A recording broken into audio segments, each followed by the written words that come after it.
최대한 정직한 방향으로 브랜드나 유튜브 채널을 조금 이끌어 가려고 하지. 그런 생각입니다. 안녕하세요, 한범수입니다.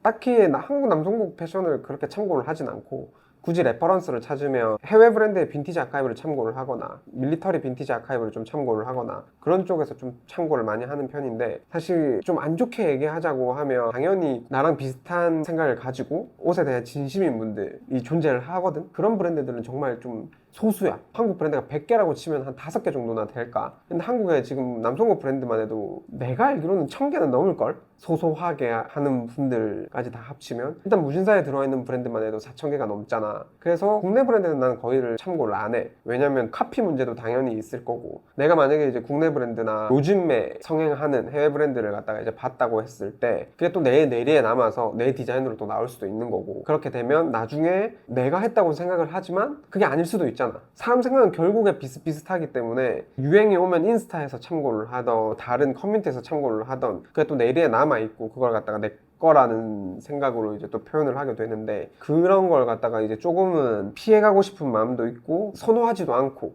왜냐면 그게 또 내 생각이 아닐 수도 있으니까. 그렇기 때문에 나는 최대한 참고를 하는 거는 아까 얘기했다시피 빈티지 아카이브나 오래된 해외 브랜드들의 90년대, 80년대에서 레퍼런스를 조금 참고를 해서 내가 입고 싶었던, 표현하고 싶었던 그런 부분들을 조금 디벨롭을 해서 옷을 좀 만드는 편이고, 그리고 국내 브랜드 요즘에 잘하는 분들도 상당히 예전보다는 많이 생겼다고 생각을 해. 근데 인구에 비해서는 터무니없이 좀 부족한 게 아닌가라는 생각도 하긴 하거든. 뭐 100개에서 한 10개 정도 되려나? 10개도 안 된다고 보거든. 그 정도로 패션의 진심인 브랜드들이. 종합적인 문제기는 하겠지만 요즘에 내가 생각하는 거는 자기 색깔이 너무 없는 것. 그게 당연히 비즈니스가 빠질 수는 없겠지만 패션 브랜드라고 하면은 비즈니스보다는 조금은 더 패션 쪽에 가까워야 된다고 생각을 하거든. 패션이 빠지면은 그냥 그 의식주에서 말 그대로 그냥 의지, 생활 필수품 정도? 그래서 진짜 패션을 하는 사람은 예전보다는 많이 늘었지만 여전히 부족하다라는 좀 생각을 가지고 있어. 그리고 이제 그렇게 된 이유가 패션 플랫폼의 영향도 좀 있다고 생각을 하나?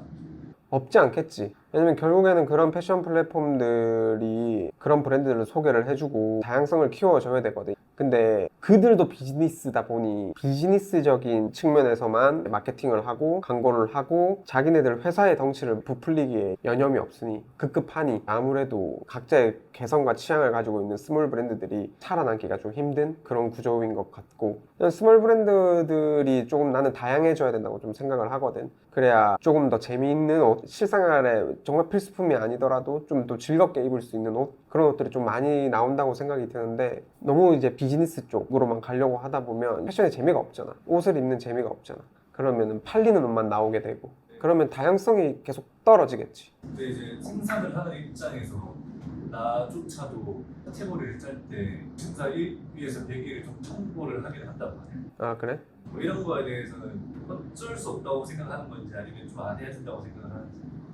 나는 개인적으로 안 했으면 좋기는 하겠어. 그게 사실 돈 벌려고 다들 하는 거기는 맞잖아. 그렇기 때문에 살아남아야 되는데, 그러면 나갈 만한 옷을 만들어야 되고, 그건 당연히 이해를 하긴 한단 말이야. 그러면 그 브랜드에서 자기 색깔을 나타낼 수 있는 옷을 적어도 뭐 한 4, 50% 정도는 포함을 해야 되지 않나, 제품을 출시를 해야 되지 않나 라는 생각이 드는데, 요즘에는 너무 다 비슷한 옷, 똑같은 옷, 자기 색깔이 없는, 유행이면 유행 따라서 트렌드에 따라서 비슷한 종류의 옷들만 쏟아내고, 어떻게 하나 다 똑같이 나일론이 유행을 하면 나일론을 내고 면자켓이 유행을 하면 면자켓만 내고. 근데 난 이제 이게 너무나 재미가 없는 거지. 이제 나도 어렸을 때는 유행에 따라갔던 적이 있었던 것 같기는 한데, 근데 유행 따라 입으니까 현타가 오더라고. 나중에 옷을 갖다가 다시 소비하기도 힘들고 내 색깔도 찾을 수 없을 뿐더러.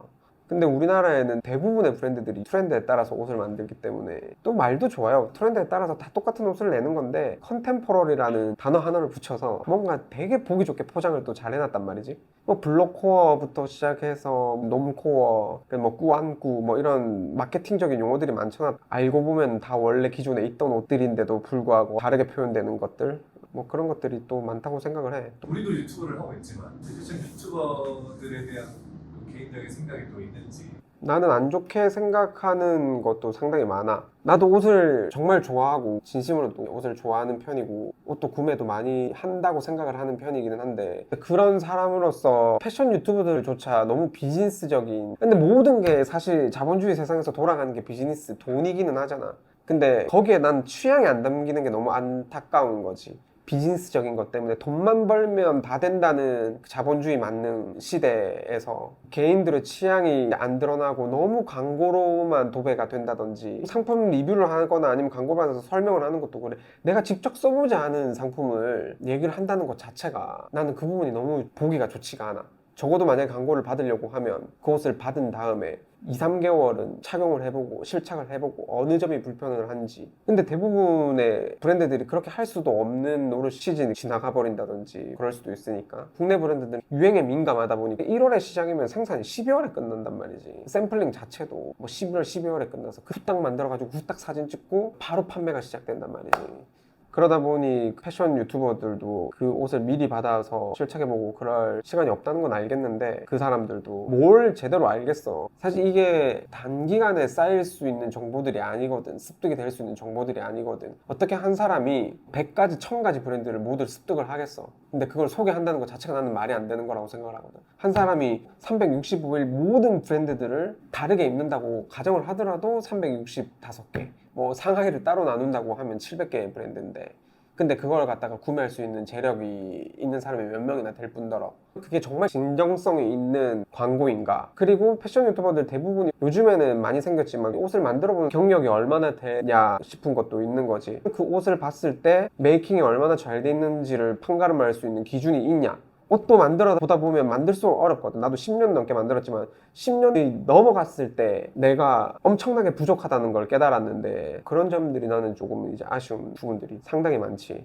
그래서 그 무분별한 정보들, 그냥 정확하지 않은 정보들, 단시간에 짧게 공부한 정보들을 시청자들한테 소개를 한다는 것 자체가 너무나 조금 안타까운 사실이라고 생각을 해. 나도 사실은 내 브랜드를 알리고 돈을 벌기 위해서 시작하는 유튜브 채널은 맞는데, 그래도 조금은 진정성 있는 그리고 제대로 된 정보를 전달하는, 모르는 정보들은 전달을 하지 않을 생각이고, 내가 최대한 알고 있고 정확한 정보를 항상 전달하려고 노력을 할 거고, 더블 체크를 최대한 해서 알려주려고 노력을 조금 하고 싶고, 내가 입었던 브랜드들을 소개를 한다고 했을 때도 거기에 대한 정확한 정보나 합당한 이야기들을 조금 하려고 또 노력을 해야 되겠지. 그리고 내가 만드는 옷들도 최대한 거짓 없고, 요즘엔 또 막 그런 것들 이슈들도 많잖아. 소비자들을 기만하는 행위, 마케팅적으로 내 부족한 점을 좀 덮는 그런 부분들도 최대한 배제를 해서 최대한 정직한 방향으로 브랜드나 유튜브 채널을 조금 이끌어 가려고 하지. 그런 생각입니다.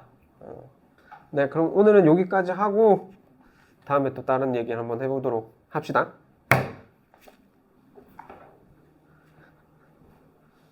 됐어?